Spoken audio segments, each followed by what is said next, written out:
તો સુરત ખાતેથી સમાચાર સામે આવી રહ્યા છે। પહેલા જ વરસાદમાં પાલિકાના દાવા ધોવાયા છે।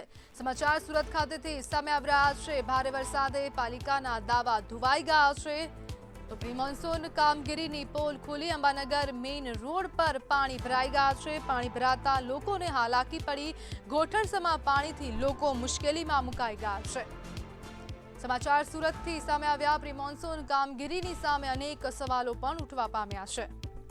તંત્રની કામગીરી પર સવાલ ઉભા થયા। સ્માર્ટ સિટીના દાવા પોકળ સાબિત થયા છે। અંબાનગર વિસ્તારમાં ઘૂંટણસમાં પાણી ભરાઈ ગયા છે। પાણી ભરાતા લોકોને હાલાકી પડી રહી છે। ઠેર ઠેર પાણી ભરાતા જનજીવન પ્રભાવિત થયું। અંબાનગર મેઇન રોડ પર પાણી ભરાઈ ગયા છે। પાણી ભરાતા તંત્રની કામગીરી પર સવાલ ઉભા થયા।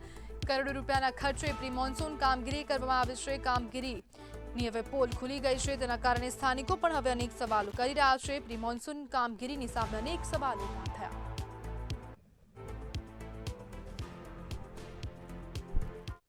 સુરત મહાનગરપાલિકાને 15 મિનિટની વારીસમાં જે પ્રી મોન્સૂન કામગીરી છે પોલ ખોલી દીધી છે। ખાસ કરીને જોઈ શકાય છે આ રોડ છે, આ સોશિયો સર્કલ પાસેની રોડ છે, જે હાલ એ આખી રોડ છે જલમગ્ન થઈ ગયું છે। ખાસ કરીને વાત કરીએ જે આ રોડ પર 15 મિનિટની અંદર જે વરસાદ છે આખું પાણી છે ભરાઈ ગયું છે। ખાસ કરીને જે છોકરાઓ છે અહીંયા નહાઈ રહ્યા છે, આ સ્વિમિંગ પુલનો મજા લઈ રહ્યા છે જે છોકરાઓ છે। ખાસ કરીને વાત કરીએ કે જે હિસાબે આ સુરત મહાનગરપાલિકા રોડ બનાવીને આપી છે લોકો માટે, પણ આ રોડ પર ઘૂંટણથી ઉપર પાણી છે। જે લોકો છે એમાં નહાઈ રહ્યા છે, જે છોકરાઓ છે એ મજા મારી રહ્યા છે, કેમ કે આ મહાનગરપાલિકા દ્વારા આ છે જે રોડ નહીં સ્વિમિંગ પુલ બનાવવામાં આવ્યું છે। ખાસ કરીને વાત કરીએ જે હિસાબે થોડોક સમયને વરસાદમાં આખો જે રોડ છે એ પાણી થઈ ગયું છે, જલ ગયું છે, કેમ કે આ જે હિસાબે જે રોડ છે એ હવે ખાલી પાણી દેખાઈ રહ્યું છે।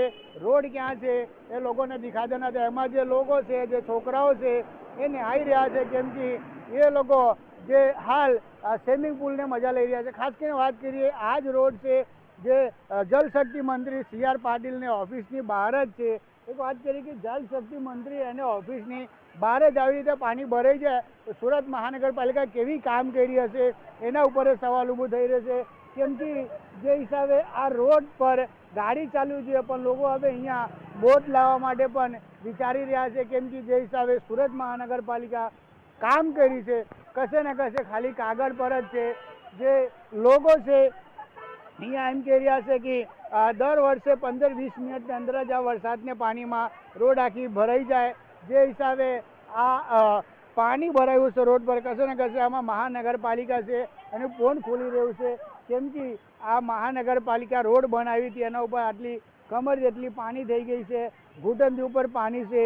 જે લોકો અહીંયા છે એમની જોડે પણ વાત કરવાનો કોશિશ કરશું, કેમ કે જે હિસાબે આ રોડ પર પાણી ભરાયેલું છે તે કેવી રીતે પાણી ભરાયું? ચોમાસામાં પાણી તો ભરાવાનું જ અહીંયા દર વખતે ભરાય? હા, દર વખતે। તો મહાનગરપાલિકા કામ કરે છે કેમ? હવે એ તો ખબર નહીં, હવે એ લોકો જોઈને જાય હવે। આપનું શું નામ છે? દરેક વખત આવું ભરાય? હા, દરેક વખત તો ભરાય। તો મહાનગરપાલિકા કામ નહીં કરે, પ્રી મોન્સૂન કામગીરી કરે છે? હા, હવે એવું બિલકુલ આ મહાનગરપાલિકાની પ્રી મોન્સૂન કામગીરી છે।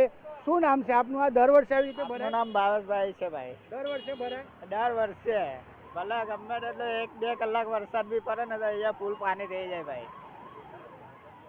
આ સામે સંસદનો ઓફિસ છે તોય આવી રીતે કામ તો કરે? અભી છે ભાઈ।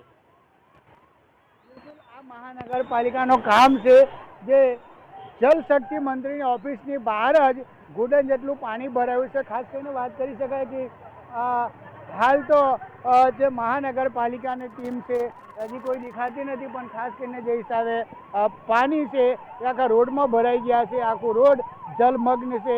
વાત કરીએ જે CR પાટીલના ઓફિસ છે જલશક્તિ મંત્રી એની બહાર જ છે, જે પાણી છે ઘૂંટણ જેટલું પાણી ભરાઈ ગયું છે। જે મહાનગરપાલિકા છે અને પ્રી મોન્સૂનને કશે ને કશે કામગીરી ખોલી રહી છે, કેમ કે જે મંત્રીને ઓફિસની આગળ પાણી આટલું ભરાઈ જાય તો સુરત મહાનગરપાલિકા કેટલી કામ કરી હશે એ પણ જોવા જેવું છે, કેમ કે આ મહાનગરપાલિકાને જે મોટી વાયદો કરતી હતી, મોટી દાવો કરતી હતી એ ખાલી કાગળ પર જ સાબિત થયું છે, કેમ કે જે હિસાબે આટલી મોટી સંખ્યામાં જે અહીંયા લોકો વસાડ કરતા હોય, જે અહીંયા લોકો રહે છે, ખાસ કરીને જલશક્તિ મંત્રીની ઓફિસ છે એની બહાર જ ઘૂંટણથી બધા પાણી ભરાઈ જાય તો કશે ને કશે એમાં મહાનગરપાલિકાનું દૃશ્ય દેખાઈ રહ્યું છે. જે હિસાબે મહાનગરપાલિકા છે તે ખાલી કાગળ પર જ કામ કર્યું છે એવું દેખાઈ રહ્યું છે, કેમ કે મંત્રીને જે ઓફિસ છે એને બહાર ઘૂંટણ જેટલા પાણી છે ના એક સમયનો નથી. સ્થાનિકને કેવું છે કે જે કલાકને વરસાદ થાય તો અહીંયા પાણી જમા થઈ જાય તો કશે ને કે મહાનગરપાલિકા છે એ નિષ્ફળ સાબિત થઈ રહી છે. કેમેરામેન શોએબ શેખ સાથે દીપક રાય, મંતવ્ય ન્યૂઝ, સુરત.